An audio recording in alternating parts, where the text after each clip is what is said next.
లష్కరే తోయిబాకు చెందిన మరో టాప్ టెర్రరిస్ట్ను పాకిస్తాన్లోని సింధ్ ప్రావిన్స్లో గుర్తు తెలియని వ్యక్తులు కాల్చి చంపారు. ఇక ఈ టెర్రరిస్టు విషయానికొస్తే అతని పేరు సైఫుల్లా ఖాలిద్. ఇండియాలో అతిపెద్ద దమోడు టెర్రర్ దాడులకు కారణం ఇతడే. ఇండియాలోని నాగ్పూర్, రాంపూర్, బెంగళూరులో జరిగిన టెర్రర్ దాడుల సూత్రధారుడు ఖాలిద్. అయితే అతను కొంతకాలంగా నేపాల్లో మారు పేరుతో కాలం గడుపుతున్నాడు. ఇటీవలే అతను పాకిస్తాన్లోని సింధ్ ప్రావిన్స్కు వచ్చి అక్కడే నివాసం ఏర్పాటు చేసుకున్నాడు. ఇంటి నుంచి బయటికి రావద్దని ఎల్ఈటీ నాయకత్వం చెప్పినా వినకుండా ప్రాణాలు తీసుకున్నాడు. ఖాలిద్కు సంబంధించి మరింత సమాచారం తెలుసుకుందాం.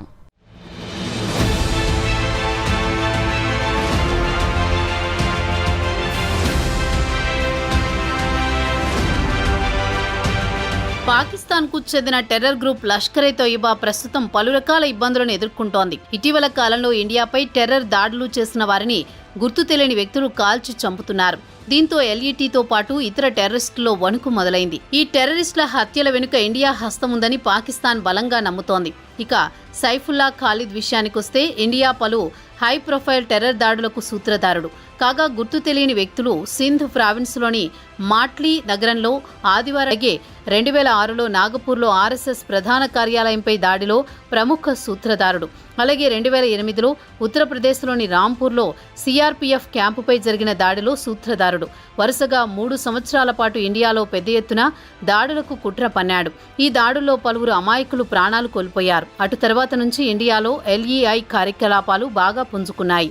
ఇండియాలో ఆయన వినోద్ కుమార్ పేరుతో టెర్రర్ కార్యక్రమాలు నిర్వహించాడు. ఆ తర్వాత అతడు నేపాల్లో కొన్ని సంవత్సరాల పాటు ఫేక్ ఐడెంటిటీతో నివసించసాగాడు. స్థానిక యువతి నగ్మా బానును వివాహం చేసుకున్నాడు. అయితే ఖాలిద్ నేపాల్ నుంచి కూడా వెళ్ళినారు. అబూ సైఫుల్లా ఖాలిద్ 2000 సంవత్సరం నుంచి నేపాల్ నుంచి ఎల్ఈటీ ఆపరేషన్స్ నిర్వహించేవాడు. అతడు ఎల్ఈటీ చీఫ్ హఫీజ్ సయీద్కు అత్యంత సన్నిహితుడు అని చెబుతారు. ఇండియాలో పలు టెర్రర్ దాడులకు అతడు సూత్రధారుడు అని కూడా అంటారు. ఇంటెలిజెన్స్ వర్గాలు చెప్పాయి. ఇండియన్ ఇంటెలిజెన్స్ ఏజెన్సీ వర్గాలకు అందిన సమాచారం ప్రకారం మాట్లీలోని తన ఇంటి నుంచి వెళ్లిన కొద్దిసేపటికి ఇంటికి సమీపంలో క్రాస్ రోడ్డు వద్ద 3 గుర్తు తెలియని వ్యక్తులు తుపాకీతో కాల్చి చంపారని ఇచ్చాడు. రిక్రూట్మెంట్లతో పాటు నేపాల్ ఇండియా సరిహద్దుల్లో టెర్రర్ దాడులకు ప్లానింగ్ చేసేవాడు. ఈ దాడులకు కావలసిన డబ్బుతో పాటు రవాణా ఏర్పాట్లు దగ్గరుండి చూసేవాడు.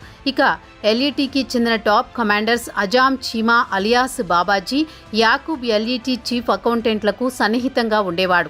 నేపాల్లో ఇండియన్ సెక్యూరిటీ ఏజెన్సీస్ వెంబడిస్తోందని తెలుసుకున్న ఖాలిద్ పాకిస్తాన్కు పారిపోయాడు. ఇక పాకిస్తాన్లో అతడు ఎల్ఈటీకి చెందిన టాప్ లీడర్స్తో కలిసి పనిచేశాడు. అలాగే జమాతుద్ దావాకు చెందిన యూసుఫ్ ముజామ్మిల్, ఎల్ఈటీ జమ్మూ కశ్మీర్ కమాండర్ ముజామిల్ ఇక్బాల్ హష్మీ, మొహమ్మద్ యూసుఫ్ తైబీలో కలిసి పనిచేశాడని భారత్ ఇంటెలిజెన్స్ అధికారులు వివరించారు. ఖాలిద్ విషయానికి వస్తే పాకిస్తాన్లో ఎల్ఈటీ అనుబంధ సంస్థ జమాతుద్ దావా నాయకత్వం అప్పగించారు.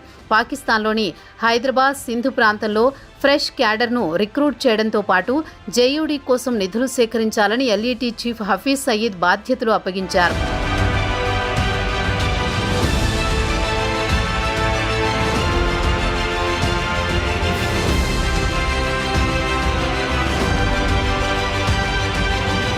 అయితే ఇక్కడ ఆశ్చర్యం కలిగించే అంశం ఏమంటే టెర్రరిస్టు ఖాలిద్ను గుర్తు తెలియని వ్యక్తులు కాల్చి చంపిన తర్వాత తో పాటు జేయూఎం టెర్రరిస్టులో వణుకు మొదలైంది. ఈ నెల 7న ఆపరేషన్ సింధూర్ పేరుతో పీఓకేలోని పలు టెర్రర్ క్యాంపులపై ఇండియా వైమానిక దళాలు దాడి చేశారు. ఈ దాడిలో టెర్రర్ నెట్వర్క్ మొత్తం ధ్వంసమైంది. దాదాపు 100 మంది టెర్రరిస్టులు ప్రాణాలు కోల్పోయారు. ఈ దెబ్బకు హఫీజ్ సయీద్, అజార్ మహమ్మద్ దీలా పడ్డారు. ఇక ఈ టెర్రర్ గ్రూపులు తిరిగి నిలదొక్కుకోవాలంటే చాలా సమయం పట్టే అవకాశం కనిపిస్తోంది. అయితే టెర్రరిస్టులకు వెనకుండి పాక్ ప్రభుత్వం ప్రోత్సహిస్తోంది. ఇటీవలే అజార్ మహ్మూద్కు కుటుంబం మొత్తం భారత వైమానిక దాడిలో తుడిచిపెట్టుకుపోయింది. పాక్ ప్రభుత్వం అజార్కు 14 కోట్ల రూపాయల పరిహారం ఇచ్చిన విషయం తెలిసిందే. ఈ డబ్బును అజార్ తిరిగి తన నెట్వర్క్ను బలోపేతం చేసుకుంటాడు. మొత్తానికి చూస్తే పాక్ టెర్రరిస్టుల స్వయంకృతాపరాధానికి భారీ మూల్యం